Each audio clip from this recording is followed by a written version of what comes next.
Fala galera, sejam muito bem-vindos ao nosso Pode Desconstruir. Eu sou o Igor com H. E eu sou a Aline Brito com 2 T's. Muito bom. Hoje a gente está num episódio especial de Consciência Negra. Estamos aqui gravando com ela, que é formada em Ciências Sociais, vencedora do Slam Brasil em 2020, educadora social. Ela que é escritora de 2 livros e tem muito mais vindo aí, que eu tenho certeza. Tô com ela, Jéssica Campos. Coisa boa! Que felicidade estar aqui com vocês, gente. E aproveitando para agradecer o convite já. A gente que agradece por estar aqui. Que maravilha, que repertório, hein? Coisa pouca, amigo.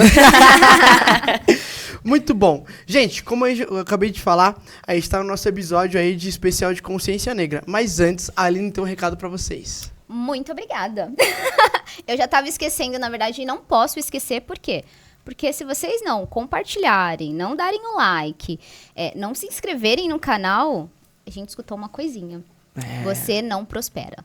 Então, para prosperar e abrir a mente hoje com essa história da Jéssica aqui, história e muito conhecimento, né, gente? Você não vai prosperar, não vai abrir sua mente. Então, segue a gente lá em todas as redes também. A gente já passou? Não. Ainda não, né? Opa. Bom, a.Line Brito na rede social e também o Pode Desconstruir, além do Igor. Isso. O meu Instagram pessoal, Igor com H, Souza.ufc e a Jéssica... @GG Campos. Muito bom. Muito bom. Pode Desconstruir, um lugar de livre pensamentos e de ideias relevantes. Muito bom. Jéssiquinha, a gente, hoje, 2023, estamos gravando em 2023, você que está assistindo aí no futuro.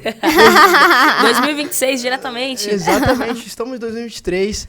Bom, especial de Consciência Negra. Nós somos periféricos, muitas pessoas que estão assistindo a gente, tenho certeza que também é periférico ou saiu da periferia. Também são descendentes, enfim. Então, quero que você conte pra gente aí, pra começar assim, qual foi o pior desafio que você, como negra periférica, já enfrentou, assim? Poxa, são alguns, né? Mas acho que o meu maior desafio foi me reconhecer como uma mulher negra, né? Porque quando você é criança, você não tem essa noção. Porque isso não era dito. Hoje eu acho que as crianças têm muito mais noção. Mas na nossa época, a época que a gente era criança, era muito mais difícil. A gente começava a culpar outras coisas. Então, tipo, por que eles não querem andar comigo? Deve ser pela minha roupa. Deve ser pela forma que eu falo. Deve ser porque eu não sou tão legal assim, não tenho tal coisa.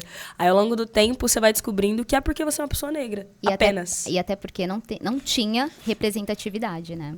Exatamente. Tinha a nossa linda, maravilhosa Thaís Araújo e Lázaro Ramos, né? Que usavam ele pra tudo, pra qualquer papel, pra pessoa negra. Isso é muito louco, né? Eles fizeram uma grande diferença na história, mas não adianta você colocar 2 pessoas negras e falar que elas representam todas as outras, né? Elas fazem parte. E é muito louco. Então, pra mim, o meu primeiro e principal, e acho que pior e mais difícil desafio, foi entender que eu sou uma mulher negra numa sociedade racista. E como começou esse processo de se conhecer, de se identificar como uma mulher negra? Muito louco, assim. Acho que quando a gente é jovem, a gente não para tanto pra refletir sobre isso. E aí, quando eu comecei a querer entrar na universidade, foi quando eu entrei no cursinho popular Carolina de Jesus, que eu comecei a discutir sobre isso. E eu falava, nossa, mas... eu lembro que teve um momento que foi muito marcante na minha vida, que eu falei assim, não, cotas não faz sentido. A galera quer colocar a gente pra baixo. Não, cotas não tem que ter. A gente tem a mesma capacidade. Quando, na realidade, as cotas é realmente pra mostrar que a gente tem a mesma capacidade, para as pessoas que, sei lá, que são brancas, que têm muito dinheiro, que estão ocupando espaço que não são delas ali, entender que a gente vai fazer parte, mesmo elas não querendo.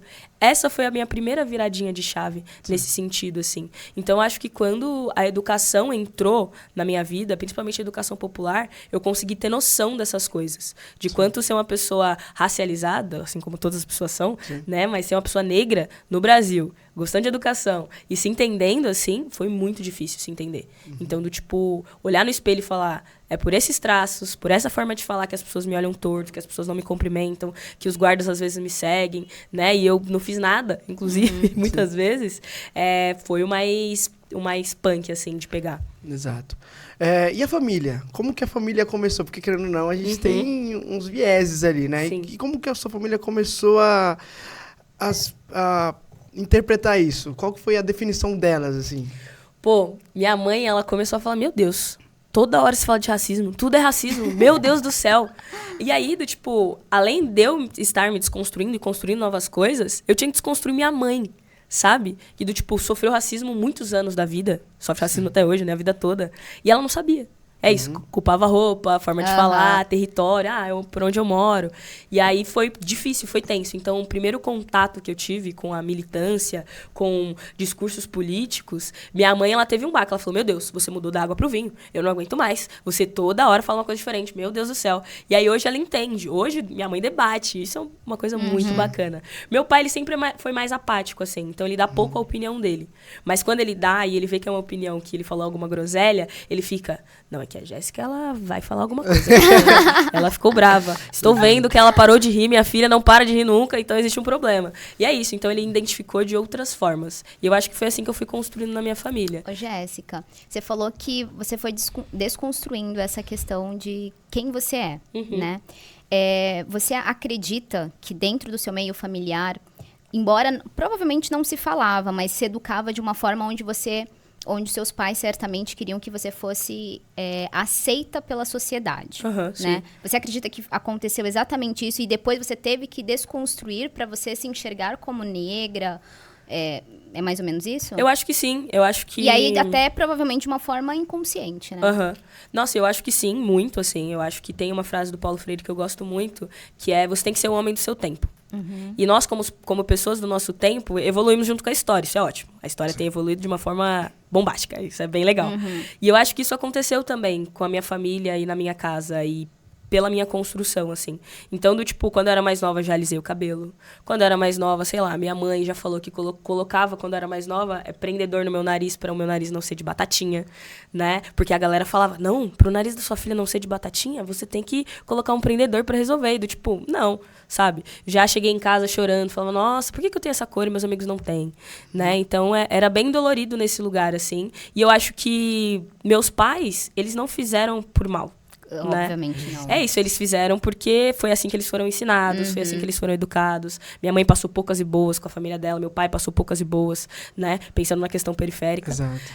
E isso é muito louco, assim. Então, foi esse o processo de desconstrução que eu tive que desfazer. Então, não vou alisar o cabelo, não vou tirar o volume do meu cabelo. Você tava com que idade quando você resolveu ser rebelde, assim? Nossa, eu tava 15, 16 anos. Aí foi legal. o momento que minha mãe fez assim, nossa, mas você mudou da água pro vinho. E adolescência. A rebeldia, essa fase. nossa, muito bom, foi ótimo. Então, tipo, é isso, parei de alisar o cabelo, comecei a usar o black. Esse foi um processo muito longo e muito bom. Aí cortei o cabelo, porque tinha as pontinhas lisas, e aí cortei o cabelo, e aí fiz o blackinho, ficou bem pequenininho o cabelo, minha mãe odiou, e depois ficou um black muito lindo, ela falou, nossa, filha, melhor coisa que você fez. E eu, exatamente, mãe. E aí, em relação a outras partes do corpo, tipo o nariz, quando eu coloquei o piercing, foi o momento que eu falei, aceitei.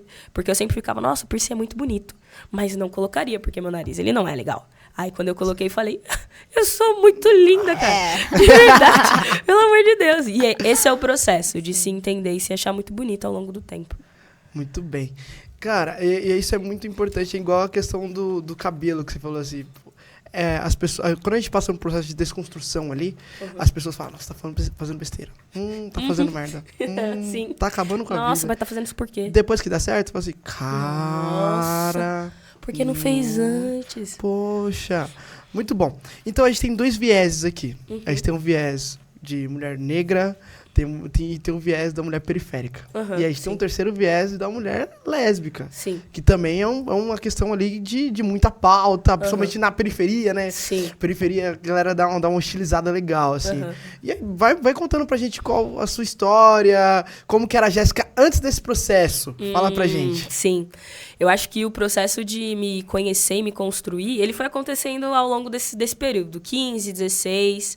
E aí, sempre tem aquele medo, né? Do tipo, tinha um casal de mulheres na minha escola e eu não olhava. Porque eu falava, se eu olhar e se eu achar legal, pecado. É pecado, mano. Não que as posso. pessoas vão pensar de Exato. mim, né? Não, as pessoas, tudo bem. O que minha mãe vai pensar de mim? Né? E aí foi um processo muito dolorido e muito ruim. Porque eu me podei muito. Eu segurei muita coisa, eu deixei de viver uma parte muito bacana da adolescência, que é uma parte do descobrimento, e vivi um pouco mais tarde, né? Mas depois que descobri, deu tudo certo. Mas eu acho que é um passo que se dá que é muito louco, assim. Então, veio tudo de uma vez. Nossa, por que as pessoas falam assim do Capão Redondo? Sei lá, a primeira vez que eu pisei na minha faculdade, fizeram uma piada assim, nossa, você é do Capão? Vixe, vai me roubar. Você tá com uma Glock na cintura? Falei, tu acha que distribui na esquina? É assim que funciona? Nunca pisou numa periferia. E é muito louco isso, só interrompendo, perdão. Não, sem problema. Eu estudei num colégio, num bairro mais afastado, assim, e era um colégio particular, né? Era bolsista integral, pá, não sei o quê. E assim, eu sempre fui dar resenha, trocar ideia ali, que não sei o quê, mas no começo eu chegava meio tímido, porque querendo ou não, tava em outro bairro, tava em outra situação social, assim. Cheguei meio tímido lá, não sei o quê. E aí, quando os moleques vinham meio tirar um barato, fazer uma resenha, zoar mesmo, eu falava, mano, aqui é Capão, cara. Lógico. Qual que é a fita? Lógico, e aí, exato. já falava 3 gírias, já o moleque não entendia nada. Exato. Entendeu? Mano, eu gosto muito disso, porque eu acho que quando a gente era um pouco mais jovem, a gente ficava meio, nossa, as pessoas me olham com medo, né? Venho do Capão Redondo. E depois que você entende que a galera ela só tá sendo babaca mesmo, assim, a gente começa a usar isso de outra forma. Aí, sei lá, terceiro semestre da faculdade, fizeram a mesma piada. Não sei o quê, Capão Redondo, roubar o celular. Falei, ô, fi, sou da terra do Mano Brown, você tá achando o quê? Você tá falando com quem? Conhece o Triângulo da Morte? Essa eu meto muito. Conhece o Triângulo da Morte? É isso, é um problema social, beleza. Matavam mais gente no Jardim Ângela do que em guerra, isso era muito louco. Por isso que chamam de Triângulo da Morte. E é isso, a galera hostilizou isso, né? E aí, depois que a gente conhece a história, entende de onde vem, a gente pode usar da forma que dá, porque a gente veio de lá. E uma coisa que é muito louca é que, assim, a galera, quando a gente entra com esse estereótipo, né? Pô, é do Capão, pô, é do Ângela, que não sei o quê, pá. Mas depois que a galera começa a conviver com a gente, fala, putz, aquele cara é o mais honesto que eu conheço. Exatamente. É diferenciado. Exato. Nossa, gente boa, não imaginei. Pô, e o exemplo, acho que o processo de educação das pessoas também parte do exemplo, né? Então, você ser um exemplo ali, entendeu? Você mostrar para as pessoas que é outra parada. Porque, querendo ou não, a gente tá num aspecto de cultura social, de estar mais enraizado. Então, quando a gente vem mudando pelo exemplo, acho que isso faz total diferença. Faz. E é a palavra que eu ia usar agora, a diferença. É importante a gente valorizar a diferença, né? Porque enquanto as pessoas acharem que branco é branco, preto é preto e tem que viver separado... É isso. E eu acho que tem uma coisa muito bacana que você traz, que quando a gente fala que branco, branco e preto é preto, é isso do tipo... A população negra já está discutindo racialidade há muito tempo. A gente já sabe do racismo como acontece há muito tempo. A branquitude não sabe. A branquitude não sabe o impacto que se causa quando você não troca ideia com a população branca. Quando a gente entra num lugar e fala assim, quem são as pessoas racializadas? Levantem a mão. Pessoas brancas não levantam a mão, porque elas não leem a branquitude como raça. Isso é muito louco. Então, quando você tá num lugar, e eu acho que isso fez muito parte da minha construção, que tem muita gente branca, e essas pessoas não falam sobre o racismo que elas praticam, a gente fica dentro da nossa bolha. A população negra está discutindo o racismo há muito tempo. A gente já sabe como dói, a gente sabe como funciona. Viu na a gente pele, sabe, né? literalmente, a gente sabe de onde vem. E aí, tem uma galera branca que fala, não, eu sou o branco simpatizante, né? Isso é muito louco, o papel do branco salvador, né? Amigo, você não tá aqui pra salvar ninguém, não. De verdade, você tá aqui pra... E é isso, você vai salvar, você vai trocar pelo diálogo. Você vai chamar os seus amiguinhos brancos e trocar ideia e falar assim, mano, isso aqui que a gente tá fazendo é zoado mesmo. Porque acontece isso, impacta isso e isso. E a galera tá discutindo isso faz tempo, mas a gente precisa mudar. Não adianta a população negra falar assim, não, eu não reproduzo mais o racismo. Show, da hora. Mas o racismo, ele não vem da população negra. A população negra, ela reproduz o racismo porque ela tem contato com ele dessa forma. Eu ia fazer exatamente essa pergunta para você. Você acredita que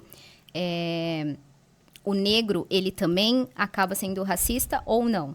Ele acaba, mas ele não é o ator. O ator. Porque não é a gente que produz, sabe? Para uma pessoa ser racista, ela tem que ser tratada socialmente como uma pessoa respeitada e ser lida como pessoa. E uma pessoa negra, ela nunca vai ser lida dessa forma. Então, ela não consegue ser o produtor, ela é o reprodutor. Então, pessoas negras reproduzem o racismo. Nossa, assim como homens reproduzem... Homens não, assim como mulheres reproduzem o machismo, né? A mulher não consegue ser agente. Eu faço o machismo. Não, você reproduz uma coisa que te disseram. Nossa, perfeito o que você falou. Fez todo sentido agora pra mim. Porque eu escuto, às vezes, as pessoas falando exatamente isso. Na verdade, saindo basicamente de pessoas brancas, né? Mas negro também é racista. né? Mas eu não tinha essa... como que chama? Noção. Essa noção, né? De como você tá falando, que é uma reprodução. E, de fato, né? Uhum. Assim como você acabou de falar, da sua mãe, que te educou de uma forma e que achava que se você mudasse, você também não ia ser reconhecida e tudo mais. Faz todo sentido pra mim. Obrigada. Eu acho que E é importante também a gente compartilhar essas coisas para as pessoas saberem qual é o seu posicionamento, né? Sim. Até onde pode ir o seu limite.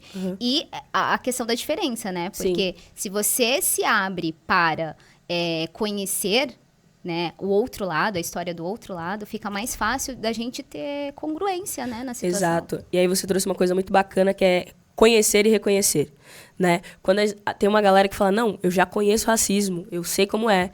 Existe uma linha tênue entre eu sei como é e eu vi acontecer. E eu acho que existem posições importantíssimas para quem viu na pele e para quem só viu acontecer. Porque você traz uma ideia de, não vi acontecer, mas... E vi acontecer, mas aconteceu isso, trouxe isso aqui e fez dessa forma. E aí você tem uma posição social que é do tipo... Não sou a pessoa que sofre racismo, sou a pessoa que pratica o racismo e preciso ser antirracista. E isso é uma posição importantíssima. Importantíssima. Quando você sai desse papel e quer entrar como protagonismo, você mais uma vez produz o racismo. Que é do tipo, quero acabar com o racismo. Aí você entra no salvador, no provedor de todo conhecimento. Até porque as pessoas acham que, eu sei o que você tá passando. Exato. E não sabe. E não sabe. E não sabe. E não sabe, somos seres individuais, sentimos individualmente a partir de como a gente se construiu. Ponto Sim. básico. Ponto 2, do tipo, não sabe. Se você não sofreu na pele, você não vai entender a dor exatamente. Exato. Você pode reconhecer como é e se compadecer com isso, que é o básico também de fazer, inclusive. E tem que ser feito. E essa posição também é muito importante, porque é assim que a gente acaba com o racismo de todos os lados. Eu identifico duas coisas. Primeiro é a conscientização. Você se conscientizar que aquilo aconteceu e tentar conscientizar outras pessoas a ponto de, esse meu ciclo aqui já entende, já consegue, já é consciente daquilo. Porém, tem pessoas que são conscientes e não querem ser conscientes. Esse é o problema. Isso é uma coisa. Agora, uma coisa que eu acho que a gente já debateu várias vezes sobre isso é a questão do preconceito. Eu acredito, eu posso estar enganado, mas o preconceito é um conceito pré-estabelecido sobre algo. Sim. Então, acerca do racismo, acerca da LGBTfobia, acerca de várias outras coisas, eu tenho um preconceito estabelecido, porque socialmente me deram esse conceito, me colocaram de alguma forma. E a partir do momento que eu paro pra trocar ideia, falo assim, Jéssiquinha, me explica isso aqui. O que você passou? A partir do momento que você passa a viver aquilo na pele, você forma um conceito. Sim. E aí a escolha de ser preconceituosa é sua ou não. E isso foi você que me ensinou. Por sinal. Porque quando a gente se conheceu, eu só dava várias gafes. Ele era dava. bizarro. E tá tudo bem. Porque eu não conhecia, mas eu fui consciente. Teve um momento que eu fui consciente. Falei, Jéssica, me explica isso aqui, por favor. Porque eu não era do meu ciclo social, não era do meu... Por mais que eu vivi muita coisa na pele, tem algumas definições, algumas coisas que eu não tinha o conceito formado. E tá tudo bem. Entende? Então eu acabava sendo um reprodutor inconsciente, entendeu? Não, e eu acho que tem uma coisa que é muito legal de pensar, muito triste de viver, mas muito legal de pensar, que toda teoria, ela veio de uma prática. Então, uma prática que alguém viu acontecendo e aí teorizou. Então, muitas vezes a gente sabe o que é, só não sabe o nome daquilo, quem foi que escreveu sobre isso, quem é o teórico, e tá tudo bem não saber. E eu acho que quando eu me coloco num lugar de amizade, por exemplo, a gente tem uma amizade, a gente é isso. Eu estou disposta a trocar com você. Mano, isso aqui que você falou não faz sentido. Vamos trocar ideia? Vamos pensar junto e vamos debater, porque é isso. Eu não vou pegar uma ideia, amassar e enfiar na cabeça de alguém, porque isso não se faz. Não é assim que eu acredito na educação, por exemplo. Né? É isso, vamos trocar uma ideia para você perceber que o que você falou talvez não faz nem sentido com quem você é. E é um processo. Ele pode demorar 2 dias, ele pode demorar uma troca de ideia em 1 hora, ele pode demorar 10 anos. Cada pessoa tem o seu processo. E eu acho que tem uma coisa que eu sempre procuro falar, que é a população negra, que é o que a gente está falando aqui especificamente, não é educador de ninguém. Ninguém é obrigado a educar ninguém. As pessoas se dispõem a. Eu acho que também é muito ruim falar que, então cada um faz o seu e ninguém educa ninguém. Eu também não acredito nisso. Mas eu acho que educar também é muitas vezes doloroso. E a gente tem que olhar com empatia pra pessoa que fala assim, mano, você falou essa groselha, hoje a gente não vai discutir sobre isso, porque isso me atravessou de formas muito doloridas. E aí a pessoa fala assim, nossa, mas você acha que eu nasci sabendo? Não nasceu sabendo, né? E tem a galera que fala, não, é só olhar no Google. Também acho que é só olhar no Google. Mas eu acho que a troca de ideia é muito mais efetiva do que dar um Google. E é assim que eu acredito. Mas eu não vou educar todo mundo. E às vezes não é o quê, é como fala também, né? É como, exato. Entende? Exato. E É uma coisa que a gente troca bastante também, Sim. né? Porque às vezes, na verdade, assim, hoje eu acho que as pessoas devem me ver como uma pessoa branca, né? Sim. Embora no meu documento tá como parda, Aham. né? No meu também. Então. Aí é outra coisa para ser discutido, né? Uhum. Mas eu sempre pergunto pro Igor, a gente conversa muito a respeito disso, por quê? Que foi o que eu perguntei pra você no começo, como você prefere ser chamada? Uhum. Porque a nomenclatura, ela vai mudando. Só Sim. que as pessoas, algumas querem seguir, né, Uhum. essa transformação, essa mudança, né? E outras pouco se importam com isso, Uhum. né? Que eu acho bacana também, porque se a gente ficar também só renomeando, taxando, rotulando, eu acho que não faz muito sentido a ponto de não que vai quebrar alguma coisa, Uhum. mas de construir alguma coisa e não deixar escape pra gente conversar, sabe, a respeito. Sim. Eu acho que tem uma coisa que eu sempre penso. A tecnologia, por exemplo, ela avançou muito. Se você quiser continuar usando aquelas TV de placa enorme, você pode continuar. Sim, funciona tão Funciona. bem quanto. Tão bem quanto não funciona. Mas é a sua preferência usar. E isso é um ponto. É seu individual. Você não pode negar que a tecnologia está avançando. Avança e tá tão bom quanto, né? Eu falo quanto porque, assim, pra que serve uma televisão naturalmente? Exato, né? pra você assistir.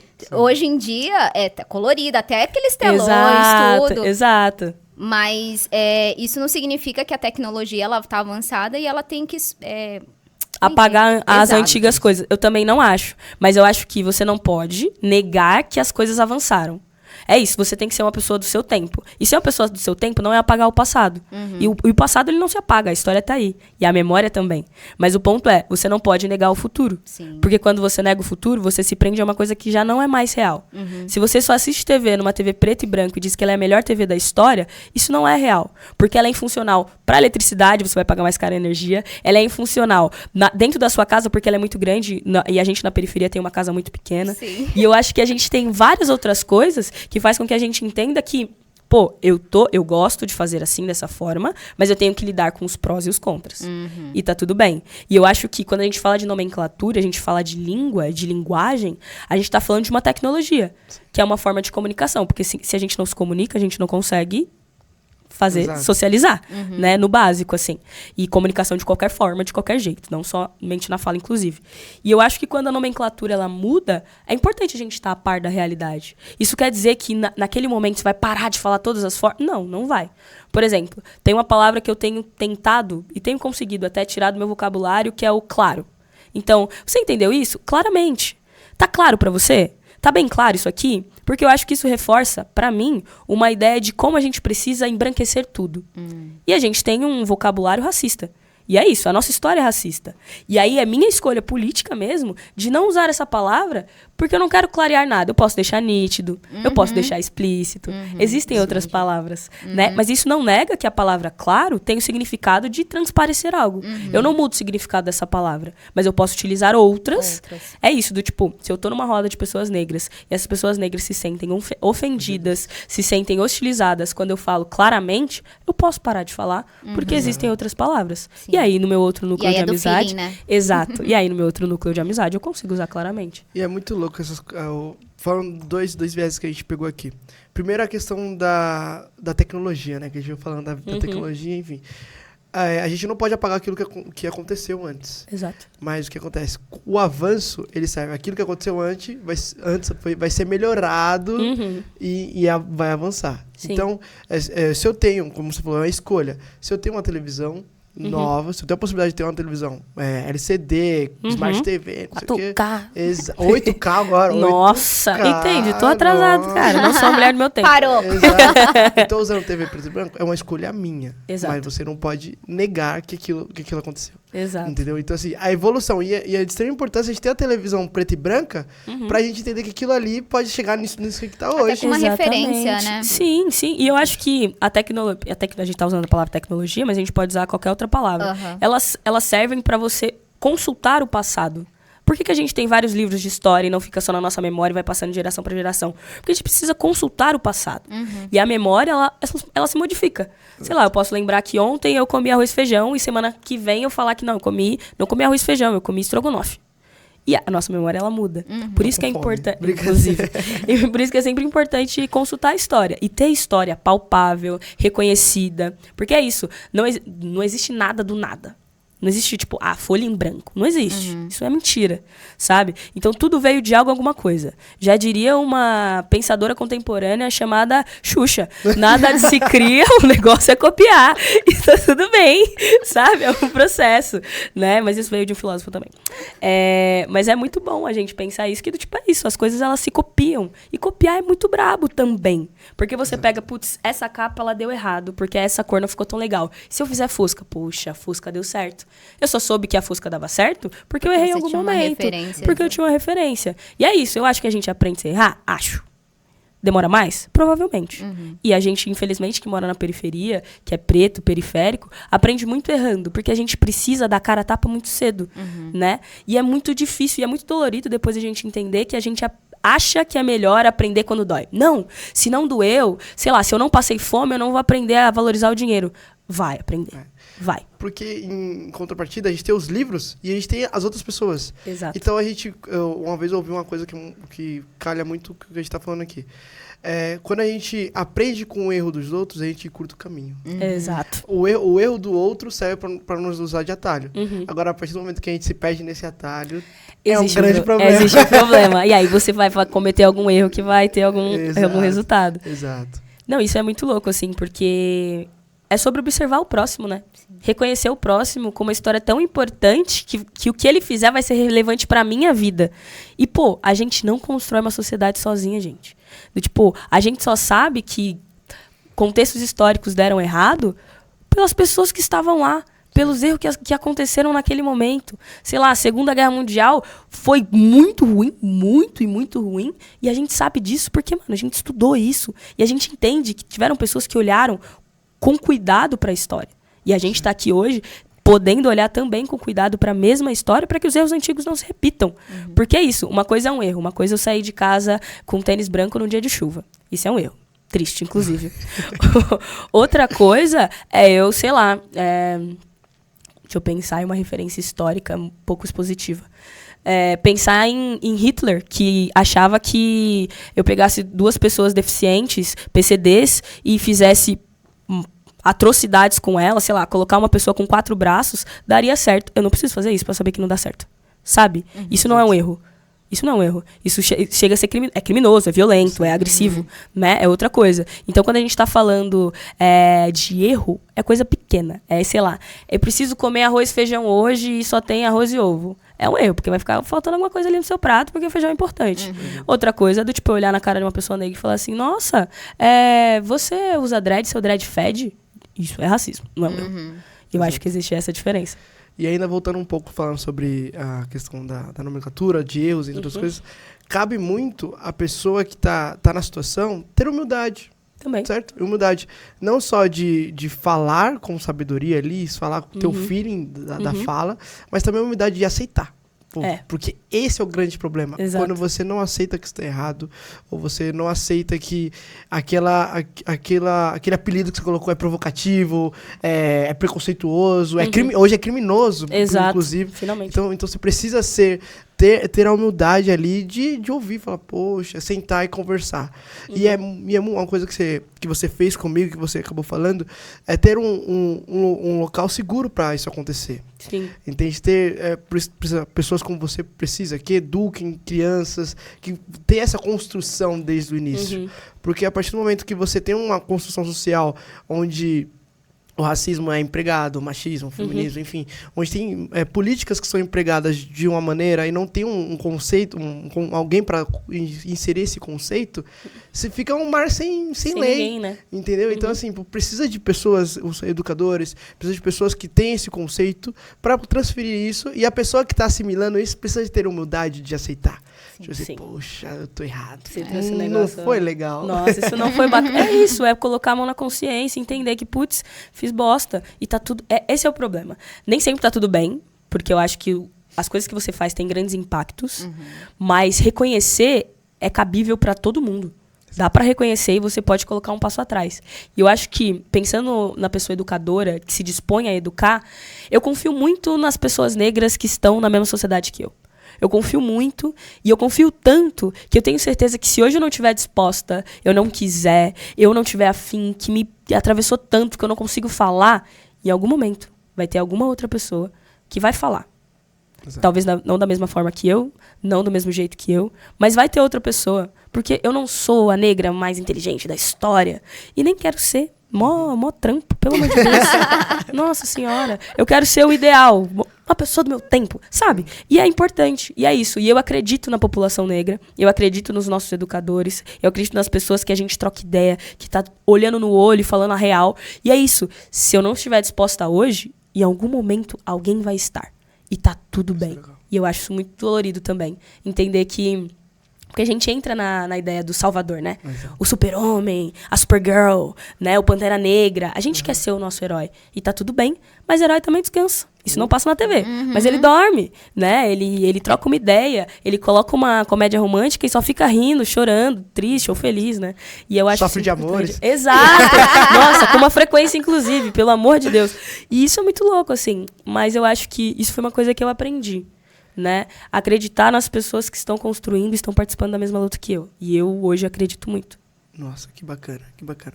E outra coisa que você falou aí, que é muito importante, é a questão do momento. Você ter o time certo ali. Além do feeling, você ter o time. Por exemplo, fulano de tal me chamou de neguinho, de não sei o que não sei o que, me senti super ofendido. Eu não vou chegar no cara esmurrando o cara. Porque eu não vou educar o cara. Às vezes dá vontade, dá necessidade, mas assim, eu não vou educar o cara dessa forma. Eu não vou conscientizar na base da pancada. Exatamente. Eu sou contra a violência, ponto 1. Mas eu acho que violência também é um ato legítimo quando ela não é a ação. Ela é a resposta de uma ação. Então, do tipo, sei lá, a pessoa foi racista extremamente com alguém, aí chegou uma pessoa negra e sentou o murro. Sentou o murro? Tá bem? Vou trocar ideia com a pessoa negra e falar, mano, relaxa, não é sobre isso. Trocar ideia com a pessoa que foi racista e falar, eu não sou a favor disso, não. Mas a gente tá a gente tá numa sociedade que as nossas ações têm consequências. E a população negra, ela tem sido hostilizada, espancada de várias formas e por vários lugares a todo momento. Então, do tipo... É muito louco, porque não dá pra chegar no cara e falar assim, não, mano, não vou fazer isso, não, pelo amor de Deus, não pode fazer isso. Eu acho que a gente se coloca num lugar de muito puritano. Porque é isso, se alguém é racista com a minha mãe, eu não sei se eu não vou dar um murro. Sabe? Se alguém empurrar minha mãe e falar assim, nossa, nega, não sei o quê, eu não sei se eu não vou dar um murro. É isso, eu não consigo me colocar nesse lugar de extremo controle, porque eu não acho que eu não teria, sabe? Tem uma coisa que eu sempre falo, que é do tipo, quando as pessoas em situação de rua abordam as pessoas na rua e chegam e falam assim, eu quero dinheiro, mas eu quero dinheiro pra beber cachaça. Eu sou a pessoa que fala assim, pô, normalmente eu não ando mais com dinheiro porque não tem mais, né? Mas eu daria, porque essa pessoa foi sincera. E quem sou eu pra falar assim, por que você tá usando cachaça? Por que você tá tomando cachaça? Não pode, mano. Onde já se viu isso faz mal? A pessoa está em situação de rua. A pessoa não tem um auxílio médico, um auxílio policial. Qualquer oportunidade, essa pessoa ela é espancada, ela é hostilizada. Tá frio, às vezes? Tá frio. Não, tá frio, às vezes tá calor. E é isso. Eu acho que quando a gente se coloca nesse lugar de muito puritano, a gente acaba cavando a nossa própria cova. Sabe? E aí, isso também foi um processo de aprendizagem pra mim, porque eu sempre fiz a pessoa, não, mano, se a pessoa chegar pedindo dinheiro pra cachaça, eu não vou dar. A pessoa tá prejudicando mais a vida dela. Quem prejudica mais a vida dela é o governo que não deu um auxílio pra que essa pessoa não estivesse ali.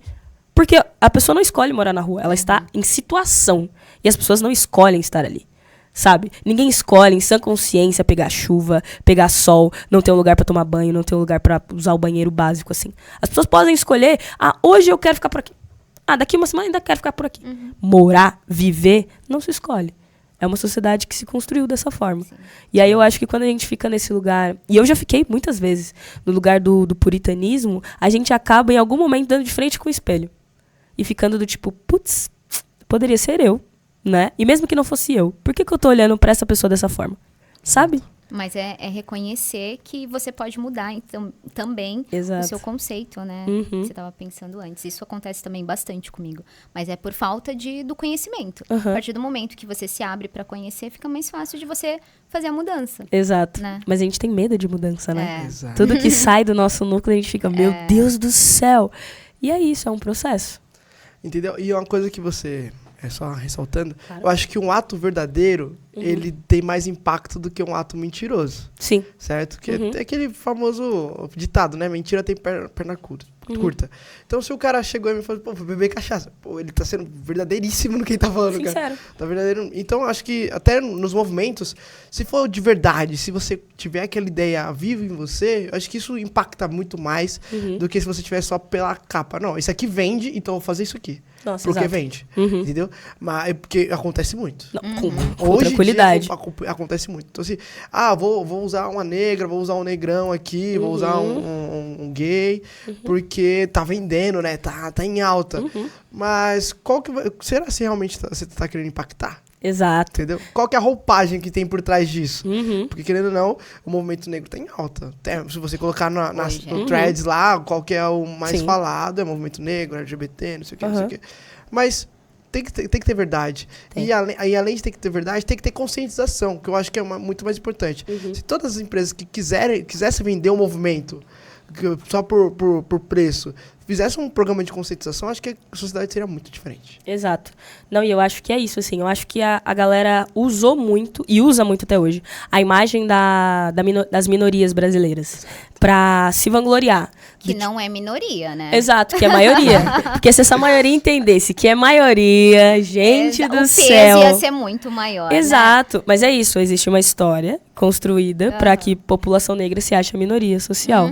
Sabe? Isso é muito louco. A gente é a maior parte da população. A mulherada, a maior parte da população. Do tipo, é isso. A galera LGBT é uma grande parte, não a maioria ainda, né? A gente aguarda. Mas eu acho que é um processo, né? Brincadeiras à parte, mas é um processo. E eu acho que muitas pessoas usam de má fé a nossa construção histórica, assim. Então, do tipo, não, agora que músicas LGBTQIAP+, estão vendendo, mano, vamos fazer. E aí, hoje a gente chama de pink money, né? Ou black money, que é quando você movimenta o seu dinheiro a partir de uma causa. E aí é isso, tem uma galera que usa pros males e fica nos males, e tem uma galera que usa pro bem, que é o que constrói, né? E que normalmente não dá tanto dinheiro quando é usado pros males. Sim. E isso é muito difícil, né? Porque às vezes a gente tem que sustenta, né? Exato. Às vezes a gente tem que usar os viéses da malandragem, que eu gosto bastante. Todo dia sai de casa um malandro e um otário. E normalmente, música, amigo... Exato. Né? E normalmente, Igor, o que acontece? Os dois se encontram. Exato. Isso acontece. Então, acho que a gente não precisa ignorar os mecanismos que eles usam. A gente usa desse mecanismo para fazer da forma correta. Exato. Porque eu acho que eles têm acesso para chegar nos mecanismos. E entende? E se a gente nega o mecanismo, a gente volta lá na TV. Fica só vendo TV preto e branco, que é uma TV funcional, mas que não acompanha a história. Sim. Então é isso, do tipo, toda tecnologia nova que acontece, toda nova discussão, ela não chega primeiro na gente. Porque a galera boicota no meio do caminho, né? Não vai chegar, vai pra lá. Ui, vai pra cá. Ui. E aí não chega na nossa população. E aí quando chega, a gente tem que chegar. Pegou? Espalhou pra nossa população. Porque a gente tá dentro do sistema de novo. Que é isso. Tá de volta ao jogo. Exatamente. O game. A gente tem que estar no game sempre. Isso é uma coisa que eu levo pra minha vida, assim. Eu dou aula no cursinho popular hoje. E essa é a ideia. Do tipo, a nossa maior meta é acabar. A gente quer acabar, a gente não quer precisar existir. Porque se a gente precisa existir é porque existe uma defasagem no governo. Que é população preta, branca, periférica, LGBT, sei lá, dos territórios dos extremos, não conseguem entrar na faculdade. Por quê? Porque existe um sistema que diz que é para colocar pessoas pobres na universidade e não coloca, né? E é isso, a gente está fazendo o quê? A gente está abrindo uma brecha. A gente é um movimento social. O movimento social trabalha dentro das brechas do governo, né? Então, a gente quer acabar com a catraca da universidade. Sim. Eu quero que a pessoa chegue na universidade e fale assim, meu RG, meu comprovante de endereço e eu quero fazer essa faculdade. Tá bom? Tá bom. Você começa semana que vem. Resolvido. Mas não, tem que passar por uma prova, e essa prova não necessariamente está levando em conta o que você aprendeu na sua escola, e aí faz o movimento de, se você não aprendeu, você não se esforçou o suficiente, se você não se esforçou o suficiente, você não merece estar na universidade, e aí o nome da universidade é universidade pública, sabe? É do público. E o público é todo mundo. E sai do meu e do seu bolso. Exato, sai do meu e do seu bolso. E aí toda vez que eu falo isso, a galera fala, não, Jéssica, mas você tá falando que as universidades públicas não são para as pessoas ricas? Sim, eu estou falando isso. Porque existem Não deveria, né? Mas tem outras universidades muito boas que cobram e que você tem condição de pagar. E que você está ocupando espaço de um lugar que uma pessoa que não tem condição de pagar e está fora desse game. A pessoa não está acessando nenhuma das faculdades porque ela não tem condição de pagar. E você está num lugar que não se paga nada. É basicamente honestidade. Você não está sendo honesto com a sociedade onde você mora, onde você vive. Você finge que olha para a realidade e não está olhando. Né? E isso é muito louco. Então, eu acho que quando a gente está falando de minorias, que são maiorias, e quando a gente está falando dessa galera que usa disso e que fala assim, não, eu trouxe a cura para essa doença. Tu que criou a doença. É muito fácil trazer a cura depois que tu criou a doença. É isso. Você tem a fórmula? Exatamente. Essa é a porta para entrar na universidade. Mas quem colocou a porta foi você. Antes era aberto. Entende? Então eu acho que sempre existe esse mecanismo de esse problema é um problema que existe há muito tempo. Vou trazer a cura desse problema. Mas quem construiu o problema, deu todas as engrenagens pro problema, foi tu. Sabe? Então eu acho que é muito louco. E aí, quando a gente pega uma galera que não consegue trocar ideia, que não teve espaço para trocar ideia, nem um espaço para que fosse escutada essa ideia, acha que a pessoa é salvador mesmo. Putz. Aí eles deram oportunidade pra gente, meu. Eles estão com a gente mesmo. Quando na realidade não, bem. Eles não estão com a gente. Eles estão bem pouco, inclusive. Isso é muito dolorido de ver, porque o brilho dos nossos jovens, ele faz assim, ó. Mas eles não querem que a gente faça isso? Não. Eles não querem. Mas a gente vai fazer. É aquela questão do ideal e do real, né? Exato. O ideal é que seja dessa forma, mas realmente não é. E aí a gente entra naquela mais aquela questão, né? É o que vende, tá te usando ali como um objeto de manobra pra te colocar num lugar e ele ganhar em cima de você mais uma vez, como ganhou em vários anos, entendeu? Então, assim, bom, agora uma vivência que eu sei que você tem, que eu já passei também, a gente que é preto periférico, a gente entra no lugar e aí a galera quer que a gente fala 315 gírias, dialetos e diferentes. Nossa, exato. E sendo que o ambiente só você tá daquele jeito, então você não pode estar inserido. Então conta um pouco dessas questões de como que é o acesso, como que você acessa esses lugares e as dificuldades que você tem para acessar esses lugares. Meu, você trouxe uma vivência que é muito... Acontece sempre, né? Mas eu acho que a galera não tá acostumado com preto inteligente, né? E é isso. E se fica abismado do tipo, meu Deus, como você é uma pessoa preta e é inteligente? Meu irmão, por favor. É tipo a mulher bonita não pode ser inteligente, né? É a mesma coisa. Não, ou você é bonita ou você é inteligente. Não dá pra ser os dois. Gente, dá. E eu acho que quando isso acontece, as pessoas me veem num lugar muito de... nossa, do Capão Redondo, toca... Quando a galera já chega assim, tipo, toca... Eu já fiz palestra, o cara toca aqui, Capão Redondo, eu falo, boa tarde, como é que é seu nome? Quebrou. Na hora, boa tarde, como é que é seu nome, tudo bem? Aí a pessoa já fica, opa, é isso. Não, mas Jéssica, isso aí é grosseria, isso aí é hostilizar a pessoa. Não, é reação a um estereótipo que ela construiu meu, e eu tô quebrando com isso. Quando você quebra com isso, a pessoa já abre o olho pra ver de uma forma diferente. E aí, isso quer dizer que eu não falo gíria? Não, eu falo bastante gíria. Mas quer dizer que eu me comunico bem. Um bom comunicador é aquele que se comunica com todo mundo. Não adianta você falar muito difícil e sua avó não te entender. Não é funcional. Não adianta você chegar numa palestra onde pessoas têm um vocabulário completamente avançado e falar completamente gírias. Também não é funcional. E eu acho que, no fundo, a nossa troca de ideia, ela tem que acontecer de uma forma funcional. Mas aí quando você é uma pessoa preta, sei lá, quando eu estou andando na rua, tô de bermudinha, camiseta de time e tô com óculos de sol, tô de Juliette. As pessoas me olham de uma forma diferente. As pessoas falam comigo de uma forma diferente. Quando eu tô dando aula, e se eu tô, sei lá, eu sou a professora do seu filho. Nossa, você é a professora do meu filho, mas... Juliette, que isso? Você é professora? Como assim? As pessoas já me olham assim. Tipo, mas como é assim você é professora? Você não anda com uma professora. Professora não faz isso, não. Professora não sai, não vai no bar, não faz nada. Não faz nada, faz não essas vive. coisas, não vive, não. Professora é É professora. professora Corrige e só. prova. Exato, exatamente. Corrige prova escreve na lousa e tem um Celta. Exato. É coisa básica. Coisa básica. Não, cara, não, ando de busão também, aquelas. Mas eu acho que esses estereótipos, eles fazem parte de uma realidade que a gente tem que quebrar com esse paradigma, né? Então, a galera acha que a gente só dialoga de uma forma. Não, a gente dialoga de várias formas, porque o acesso, ele foi se construindo na quebrada, né? E aí também, quando você hostiliza a forma de comunicação periférica, isso é um preconceito, né? Não, a galera na quebrada não sabe falar. Não, a galera se comunica há muito tempo. Todas as casas que foram construídas na periferia foram construídas por pessoas que são semi-analfabetas ou analfabetas. Vai falar que essa pessoa não é inteligente? Vai falar que essa pessoa não sabe falar? Vai falar que essa pessoa não sabe se comunicar? Mentira! Inclusive, isso é muito louco, né? A galera fica, não, a galera da periferia não sabe conversar, não sabe falar. É isso. Quando você para pra pensar entre um engenheiro e um pedreiro, quem é mais importante para a história do mundo? O pedreiro. Porque o seu trabalho ele só vai ser concretizado depois que ele tiver feito. E quem faz, não é você. E muitas vezes as pessoas que fazem são pessoas que são semi-analfabetas, não terminaram o ensino fundamental, não sabem fazer o cálculo de Bhaskaras, a fórmula de Bhaskaras, mas sabe fazer uma conta básica que vai fazer um ângulo que vai deixar a sua casa impecável. E é isso é muito louco. Então, a galera não leva em consideração o conhecimento além da escola, além da formação. É isso, galera, se forma. Pelo amor de Deus, se forma. Importantíssimo. Importantíssimo. Mas olhar pra cara da sua mãe e falar assim, pô, mãe, você não é uma pessoa inteligente. Mentira.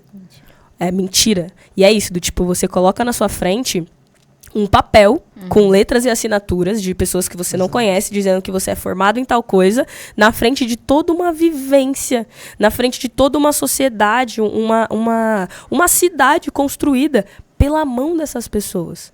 Né? E é isso, quando você fala que a forma de comunicação da periferia não é funcional, quando você fala que as pessoas da periferia não são pessoas funcionais, quando você olha para as pessoas periféricas de uma forma hostilizada, como se a gente estivesse num zoológico, nossa, posso tocar no seu cabelo, posso pegar essa roupa, de onde sai isso aí? Nossa, isso aqui é um óculos? Meu amigo, nunca viu gente? Que isso? Pelo amor de Deus. E aí eu acho que eu sempre tento fazer de uma forma cômica. Eu faço alívio cômico. Porque essa é a forma que eu aprendi a sair de situações constrangedoras. Então eu faço uma piadinha. Todo mundo ri, mas no final você fica... acho que falei bosta. E tá tudo bem, é meu jeitinho de fazer. Mas eu acho que é isso, assim, quando a população negra ela não é escutada, valorizada. A gente não tem o benefício da dúvida. A pessoa não olha pra gente e fala assim, acho que essa pessoa se comunica muito bem. Não existe o benefício da dúvida. E é isso, pode chegar uma pessoa branca... E aí, pessoa branca periférica, não. Porque a gente tem os nossos estereótipos que se cumprem, assim. Que é roupa, forma de vestir, forma de cumprimentar, quem a gente cumprimenta, né? Porque é isso. A pessoa que nasceu da periferia, ela vai chegar num lugar... Quem é a primeira pessoa que ela cumprimenta e dá bom dia? O que tá mais próximo dela. Exatamente. Quem é? O segurança. Você entrou num lugar, tem as pessoas que se recepcionam. Você vai falar bom dia pra essas pessoas. Normalmente, as pessoas que têm muita grana ou que, não olham direito pra essas pessoas porque não lêem essas pessoas como pessoas, não se comportam dessa forma. Então, a gente não tem o benefício da dúvida. Mas as pessoas que têm muita grana têm. Você vai olhar assim, acho que você pode falar muito bem. E, na realidade, a pessoa se comunica muito mal. E tá tudo bem. É um processo você aprender a se comunicar. Só que é isso, eu só queria ter o benefício da dúvida. A pessoa olhar pra mim e falar assim, eu acho pra mim seria show. Mas a pessoa olha pra mim e fala assim, eu tenho gírias. certeza. Gírias, apenas gírias. Nossa, palavrões, gírias, mano, não sei o que, mano, brau. Aí depois surpreende, né? Exato, mas eu gosto. É melhor também, né? Acho que o benefício da surpresa Já que também não é tão ruim. Exato, porque é um calor pessoal que pega, assim, que eu fico... o ego mexe no Não, ego. mexe. E eu, assim, somos pessoas egocêntricas, vamos falar a verdade. E eu adoro, porque sobe minha bola, minha autoestima sobe, eu fico... Falei que eu sabia conversar? O aplaudir no final é maravilhoso. Nossa, exato. Nossa. E um do você me surpreendeu. Eu adoro. Porque por que eu te surpreendi? Porque você acha que eu não saberia falar, por isso eu te surpreendi. Exato. E isso é muito louco. Eu adoro surpreendão. Eu adoro quando a galera fica surpresa. Jesquinha, agora, pra essa câmera aqui, ó. Imaginem que tá todos os jovens, adolescentes, adultos e até idosos que estão passando por esse processo de identificação, de reconhecimento, de fazer parte. Sim. Manda um recado, assim, muito importante pra eles, que eles não podem deixar de fazer, ou não deixam, que faz parte do processo. Bora lá, galera. Eu acho que nunca é tarde pra você aprender alguma coisa. Eu acho que sempre é tempo de aprender. E aprender também é um processo. E eu acho que quando a gente reconhece o nosso próprio processo, fica mais fácil de se entender como pessoa. E a partir do momento que a gente se entende quem a gente é, de onde a gente veio e a importância que a gente tem pro mundo, fica mais leve viver. É muito mais fácil saber de onde vem o tapa, de quem veio, do que só tomar tapa e não saber de onde nem porquê. Então vamos dar motivo às coisas, vamos entender de onde vêm as coisas e por que as pessoas agem dessas formas. E a partir daí a gente acredita no nosso próximo, a gente tá com a galera e a gente vai ocupar todo espaço que é nosso por direito. Porque é isso, se tudo a gente construiu, tudo é nosso, sabe? Se tudo a gente fez com as nossas mãos, tudo tem que passar pelas nossas mãos. E eu acho que é isso. Independente se você tem um diploma ou não, se você está correndo atrás do diploma com 20 ou se você está correndo atrás do diploma com 60, é seu, tá na sua mão e você tem direito de dar para trás, do tipo, não quero mais, tá tudo bem. Quero arriscar, arrisca. É impossível viver sem sonhos, já diria Paulo Freire. Isso é uma coisa que eu levo muito para nossa vida e tem que levar. Vamos sonhar. Sonhar pequeno e sonhar grande dá o mesmo trabalho. Vamos sonhar grande. Bom demais. E potencial a gente tem. É isso. Já diria um cara que eu gosto muito também. Ele falava assim, eles não ganharam porque a gente perdeu. Eles ganharam porque fizeram a gente perder. E a gente tá aqui para mostrar que o nosso conhecimento ele vai ser baseado dentro das mesmas coisas e a gente vai conquistar todos os espaços que são nossos. E tomar o que é nosso, porque já deu a cota, né, gente? É isso. Tamo junto. Ô, Jéssica, 2 livros aí, né? 2 livrinhos. Mostra pra gente. Fala um pouquinho também sobre eles. Claro. Por favor. Vamos pela linha histórica. Eu acho que faz mais sentido. Esse aqui é o Transcrevendo a Marginalidade. Foi meu primeiro livro, meu primeiro livrinho. E ele fala de poesia de resistência. Acho que foi nesse momento que eu consegui materializar e entender como a poesia ela é potencial na sociedade. E como ela pode ser uma forma de ensinar, né? E eu acho que quando eu escrevi o Transcrevendo a Marginalidade, eu pensava muito em gritar o que a sociedade me calou.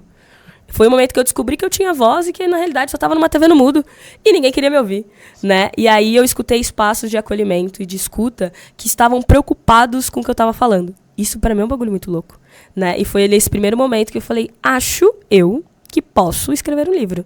Será que uma pessoa periférica, que não tem o benefício da dúvida, conseguiria ser escritora?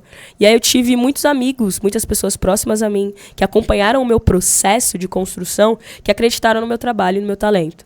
E aí, a partir disso, eu materializei o meu primeiro trabalho, que é o Transcrevendo a Marginalidade. Ele é composto só por pessoas que estão comigo até hoje, então são meus amigos, quem corrigiu, quem fez, quem releu,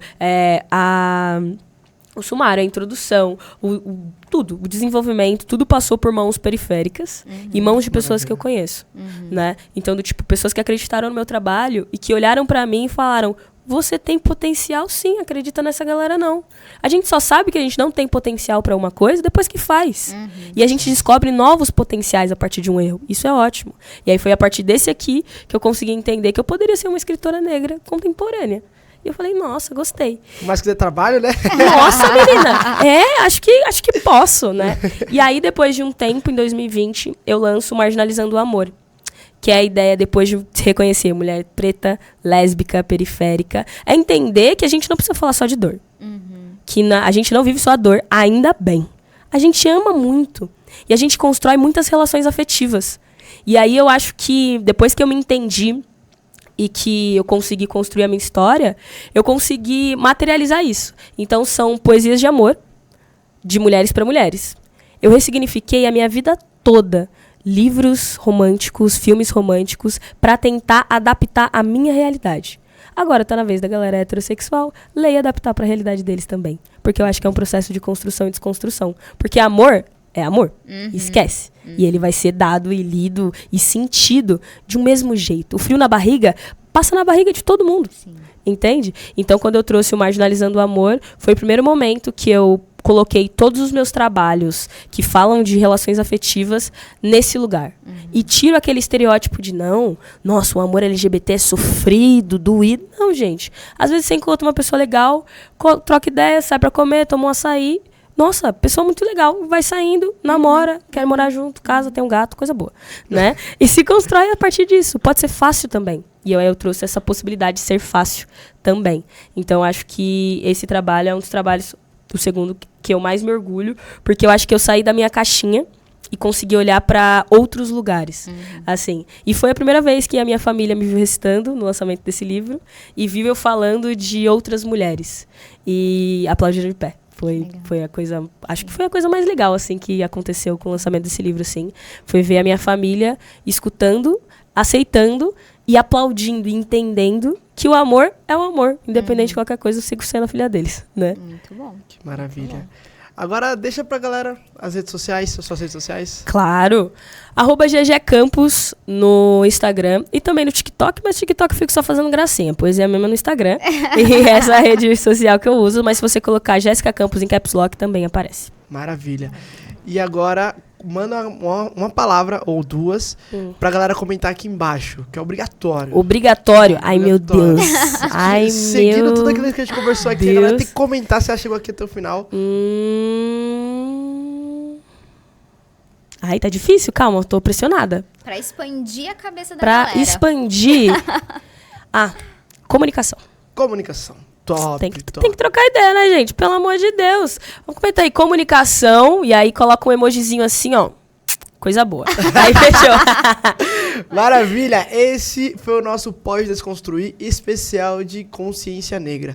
Não deixa de seguir a gente nas nossas redes sociais. Eu sou o Igor com H. E eu sou a Line Brito.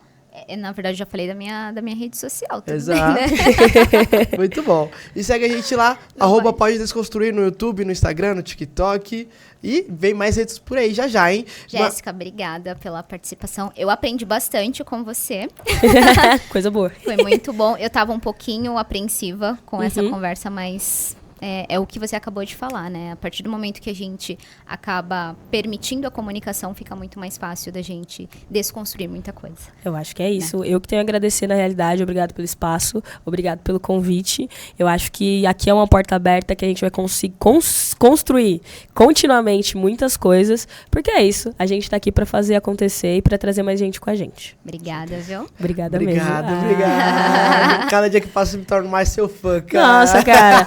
Convivência com você me deixa cada vez mais feliz, de verdade. Gosto muito de ti. É isso aí, galera. Esse foi o nosso Pode Desconstruir. Tchau, tchau. Tchau, tchau.